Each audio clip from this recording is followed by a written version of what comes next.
ഞാനിപ്പോൾ ഉള്ളത് little ഇറ്റലിയിലാണ്. മൻഹാറ്റനിലെ China ടൗണിന് തൊട്ടടുത്തുള്ള അടുത്ത ഒരു സെക്ഷനാണ് ലിറ്റിൽ ഇറ്റലി. ഇവിടെ വന്നു കഴിഞ്ഞാൽ ഇറ്റാലിയൻ ഫുഡുകൾ നമുക്ക് ടേസ്റ്റ് ചെയ്യാൻ പറ്റും. ചൈന ടൗണിൽ വന്നു കഴിഞ്ഞാൽ ചൈനീസ് ഫുഡ് ടേസ്റ്റ് ചെയ്യാൻ പറ്റുമെന്ന് പറഞ്ഞ പോലെ ഇറ്റാലിയൻ ഫുഡ് ടേസ്റ്റ് ചെയ്യാനുള്ള പ്ലേസാണ് ലിറ്റിൽ ഇറ്റലി. നല്ല ബ്യൂട്ടിഫുൾ പ്ലേസാണ്, നിങ്ങൾക്ക് കാണാൻ പറ്റും. ബാക്ക് സൈഡും ഫ്രണ്ട് സൈഡും അവിടെ ലിറ്റിൽ ഇറ്റലി എന്നുള്ളത് ഉണ്ടാകും. ഇതാണ് ലിറ്റിൽ ഇറ്റലി.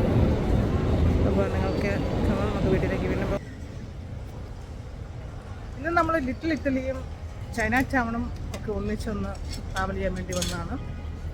മൻഹാറ്റനിലെ വിശേഷം, ന്യൂയോർക്ക് സിറ്റിയിലെ വിശേഷങ്ങൾ എൻ്റെ കൂട്ടുകാർക്ക് ഇഷ്ടമായാൽ ചാനൽ സബ്സ്ക്രൈബ് ചെയ്യുക, share the videos and give me the valuable comments. തോന്നുള്ളൂ.